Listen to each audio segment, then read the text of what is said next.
Welcome to The Last Word, brought to you by Montgomery Bank, and I'm David Jenkins, and I'm joined once again by Chris Pancake Popst. And Chris, spent some time up in Columbia this last weekend. Watched a little bit of high school basketball, but I think you played more video games than you actually watched high school basketball. Something I heard a rumor, you know? No. I used to do that too, till I met girls. But anyway, we're gonna talk about some Scott Central. Scott Central, your boys, they rolled into another state title. Rolled to another state title. It was a little tough. The semifinal was just a little bit of a battle. They had a big lead, one of those things. That was definitely probably their toughest games of the of their postseason. But Scott Central, they're just too good for Class 1. They just really are. And the competition, you can't really blame anything like that. It's just they don't see teams like that, and it's hard to replicate that. And and it showed. They had trouble with the press, they had trouble with the pressure, they had trouble with the speed, they had trouble with just about anything Scott Central wanted to throw at them.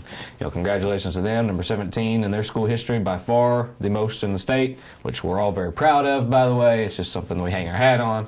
It's a pretty good coat rack, I'd say. I would definitely say that. You said they're just too good for Class 1, but rumor has it they're going to be in Class 2 next year. Yes, so we'll see how good they are for Class 2. It's pretty much a definite that they will be going up to Class 2 next year, which I think is a very interesting thing, going up, just to see how well, because we've always said, Scott Central, they can, just in passing, after they just blow by everybody in Class 1, they could probably win Class 2 too. Well, we're going to see how big of a jump it is. Well, I hear Risco going no right now, because Risco, they've kind of been in Risco's way last couple of years, and Clark's way, and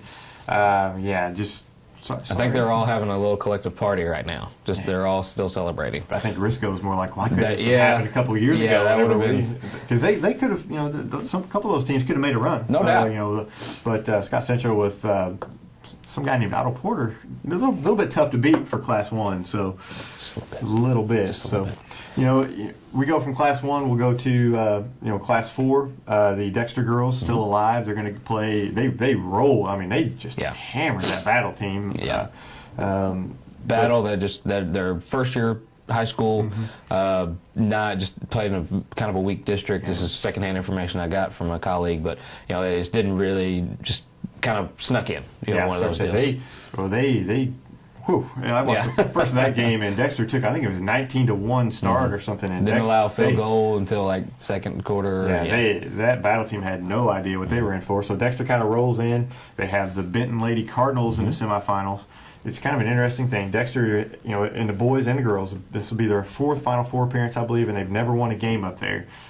And honestly, I think this is their best chance to win a game of any of the ones they've had previously. I think semifinal or third place game. This is the best chance they have to actually come home with a win. And if they get that win, they get to play Incarnate Word. But we'll talk about the semifinals real quick first. Benton, a very deliberate team, kind of the opposite of what Dexter is. Dexter likes to push the ball, force tempo.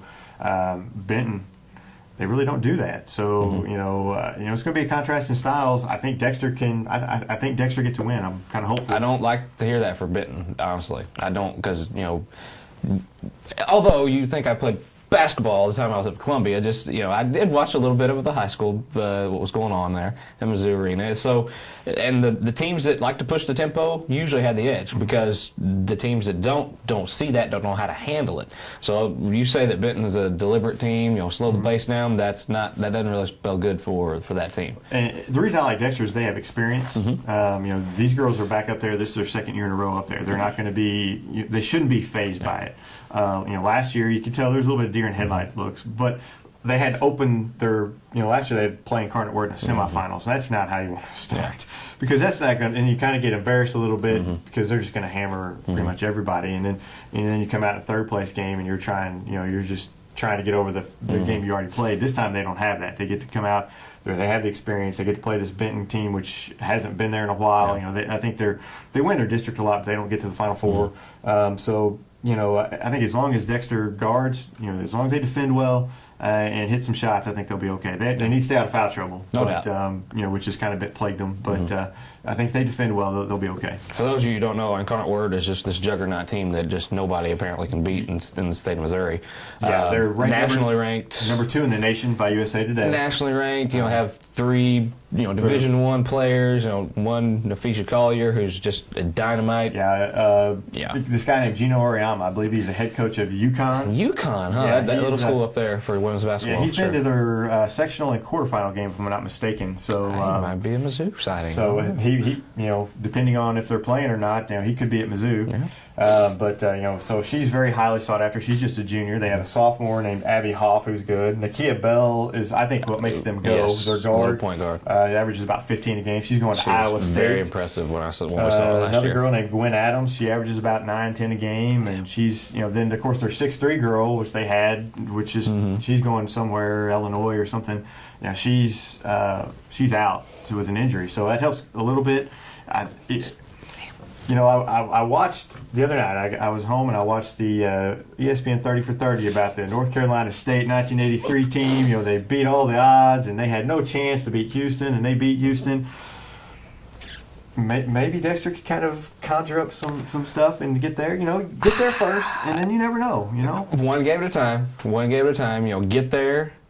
And then just pull out any kind, all your bag of tricks. Spread it out. I don't know. I mean, I don't want to sound like they have no chance, but I mean, Incarnate Word is just, they're Incarnate Word. Yeah, I started to say, I saw them play last year, and they are the best high school girls basketball team that I have ever seen in my entire life. It's ridiculous this isn't just blowing smoke here. It's ridiculous how good they are. Right. For girls, I mean, it's different for girls. I'm telling you right now, this Nafisha Collier can play on just about any boys team around here. There's no doubt about it. And make a difference. Yeah. Not just not just be a body. Right. She can make a difference, and she would be the star on a lot of teams. Yeah. No doubt at all. She is that good, and when you average 23 and 10 as a girl player, and you're only playing about a half of a game anyway. Yeah, it's pretty impressive. And they're very good. If I'm Dexter, I spread the floor. Just spread it. Try to keep it as low scoring as possible. Maybe take them out of their comfort zone, and just hope. That's not really. I mean, you have to do stuff like that. You have to. It's not how you want to play. That's not how they play. When you're that outmatched, that's not their mo. That. But getting to that championship game, I think, would be a victory in itself. It really would. Just like you said, just getting that win. Just get they don't have a win. That's just something you get off your back, and then you're kind of relaxed. I sort of say, I think if they get, if they do get there, I think they'll be relaxed. I think because nobody's going to expect them to win. Yeah. I think they'll be, very relaxed. And I think they'll be ready to go. I think they'll play them a lot tougher than a lot of people think they will. And if I was a coach, I think I would just spread it out and just try to make them come out and guard the entire half of the floor, and just try to get some back doors and some easy shots, and especially early, try to get off to a good start, and just kind of hope that maybe you can take them out of their comfort zone. Is it traveling if you go to your knees and pray during the game? Well, Incarnate Word, aren't they? Isn't that a Catholic school or something? Yeah. So Catholic maybe girls' school. They might be able to work something out there. Okay, all right. So, any way you can help. All right. Switching gears now. We're going to switch some gears. This is the first ever for the last word. We're going to have a phone interview. We're going to switch gears. We're going to talk. We'll go from basketball. We're going to talk some Major League Baseball. We have Cardinals getting ready to start up. We have a blogger down in Florida, and we had an interview earlier today with Brian Dowdy, our blogger. We are joined by Brian Dowdy. He's our resident blogger of the Standard Democrat. He's blogs on the St. Louis Cardinals, and he's on location. And he is on location. He spent about the last month down in Florida watching the Cardinal spring training. And Brian, glad to have you on the show. Good to be here. How y'all doing today? We're doing great. Not as well as you are down in Florida, but we're trying to manage. We're going to ask you a couple of questions about the Cardinals this year. I guess first of all, the easiest question is, how do they look this year? They look really good. I think the biggest thing that's going to be a factor is health, obviously, with Garcia going down already with arm injuries, and just the backups being able to step in. I think overall the team looks really good. Now the averages and the ERAs aren't up to par like we got to see in the regular season, but it's spring training, and it's still early, and I think overall we really look like a really nice tight group. That's it, right. Tight knit group. There we go. Get that right. Yeah, one of their strengths, pretty much, every season is pitching. In particular, what's the arms look like?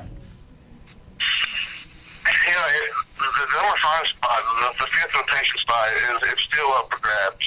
With Joe Kelly and with the new one come on with Martinez. I think it's, they've even said that the person who don't win the rotation spot will probably be the setup man for Rosenthal. And I think that's a pretty fair statement because both are hard throwers and both should be able to be fine as a setup man.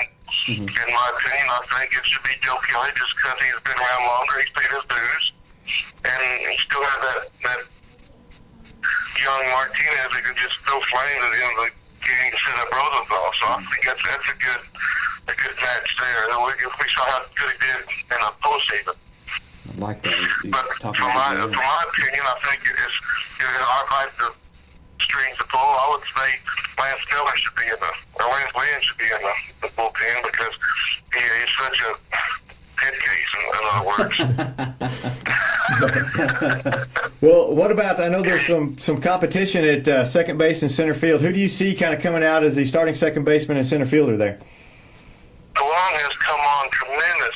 As he started off really timid at first spring training. He looked like he was just nervous, like he was almost ready to lose. But I think once he's kind of relaxed, he's really come on strong. He's playing a really good defense, and his bat has just come alive. And I think that's going to be a big factor in him to relax and have a good rest of spring training and get on into the regular season. Mark Ellis has been slowed down by a little bit of injury, but he's supposed to be back in this week. And I think he's going to be a really good backup. I see them both doing real well this season. I see Wong batting against right-handers, and I see Ellis batting against the lefties. So I think it's going to be a platoon there for at least for the first part of the year, and just see what Wong can do. And I expect good things from Coach Wong. Brian, you had an interesting blog about the young guys, and it's always been that's kind of been a thing for the Cardinals the last few years is how well their young talent develops, and that seems to be the case this year as well. Yes, and this goes along with our outfielders. Our pitching and outfielders, we have so much young talent that's coming up and shining. Obviously, our pitchers are really well because we have Whiteside, who is obviously the old man of the group now, but then you have Michael Walker, who just turned the lights out here this spring training as well in the last year. And you have young guns like Shelby Miller and Martinez and Joe Kelly, and there's so many great pitchers, but our outfielders are just exciting. I mean, that's where I can use. I know on my blog I put Randy Breitschuk was the name of the buzzing there for a while. He was doing real well. But I guess when I wrote that, the new one that just come on here real strong is Steven Piscotty. He played Double-A last year for Springfield, and he has just absolutely turned the page. I mean, Breitschuk is still doing okay, but Steven Piscotty is just turning loose down here. He is really batting well. He's a nice, tall outfielder, so he's got a good frame to track the balls down. And he's got a really good bat. He's got some speed too. And I'll even say this: if he was left-handed, he would probably go to St. Louis. But being right-handed, there's a log jam of right-handed outfielders, and I think that's one of the reasons why John Jay is safe at this point because obviously he's actually left-handed. Are there any surprises you've seen down there? Anybody that has just came out and just you just completely shocked you? I would have to say just what I was talking about with Steven Piscotty. I think he was just somebody that I kind of watched last year in spring training, in Springfield, but he just really has turned on and did really well. I guess another couple of surprises would be how well Wong has adjusted. I was expecting him to start off real strong, and he didn't, and I think it was probably worrisome for him as he was worried about losing his job, and I really think he will start to relax, and that's what's helped him. And then we've got a new shortstop. I haven't really seen him yet, but Almiz Diaz, the Cuban infielder we signed. I haven't seen him play yet, but he's supposed to be a pretty good middle infielder. So I'm excited to see him play next week. Hopefully, he's supposed to be back in the game action hopefully next week or so. So that should be interesting to see. Well, we appreciate you giving that report, Brian, and have fun down there in Florida. And I'm sure we'll catch up with you again during the season as the Cardinals season goes on. I look forward to it. Thank you all. All right, well, that was Brian Dowdy. You can check out his blog on our website at standarddemocrat.com and standard-democrat.com. Standard-democrat. Make sure you get that dash in there. /sports if you really want to get specific about it. We can just go to the front page. It's just cool. Whatever. Scroll down. Do both.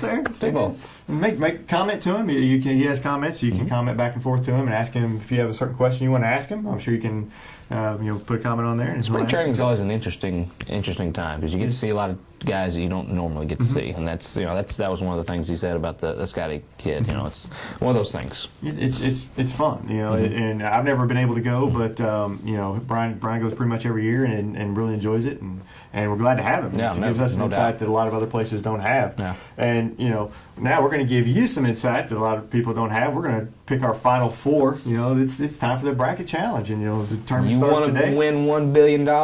Listen to us. That's right, because we're going to win it, even though we have different picks. Yeah, not going to happen. But so who's your final four teams? Who do you have in the final four? I got Florida, Michigan State on the left side of the bracket. I don't like it because that's exactly what I have. And I also, this is different from you. I have Arizona and Duke on the other side. Yeah, well, I hope you're right because I'm a big Duke guy. I love Duke, but I don't even have them in the final four. A lot of times it's like high school basketball. When you're picking matchups, you don't really know. I mean, I watched a little bit of college basketball. I can't say I'm a huge fan of college basketball, but I do a bracket every year, and I have some knowledge. But you just pick the best coaches, I think, and that takes you a long way. I love Duke, but I've got them losing to Louisville. I've got Louisville in the Final Four, and I've got Wisconsin in the Final Four. I'm not seeing anybody pick Wisconsin. No. I think they're a good team. Maybe a reason for that. They defend well. They're a veteran team. And they defend well. That's what you want in the final. And I've got Louisville beating Michigan State in the championship. Louisville beating Michigan State. I had Michigan State, but then I'm like, the president picked Michigan State. No way. Forget that. I'm taking Louisville. I will say, one year didn't he pick every? Yeah, but it was North Carolina, and that everybody knew North Carolina was winning that year. Okay. Well, I have Florida and Duke taking home a national championship. I hope you're right. I really do. I even have a final score, 65-57. I've got a final score too. Louisville 66-65 over Michigan State. Ooh, they pull it out on a last-second shot. I don't like everybody picking Michigan State because that just sets them up for failure right off the get-go. That never happens. That never happens. They're good though. They're very good. They're good. Very good. They have a great coach, probably maybe the top coach in the nation. But you have everyone on their bandwagon. They hear all this stuff. It never usually works. You could be right. out. And think about it. This year, anybody can make it. There's not a clear-cut team. And that's the thing that makes it so tough. Yeah, certainly. You could just throw darts and come out with a better Final Four than we have. Yeah. But that's our picks, and let us know your picks. Send us some messages on our Facebook page, or let us know how bad we're doing, how ugly we are, and maybe him. But anyway, we'll see you guys next week for our basketball awards. So Yes. be ready for that. Make sure to tune in next week for the last Wordies. The Wordies. It's one of my favorite shows to do. The Wordies. So excited.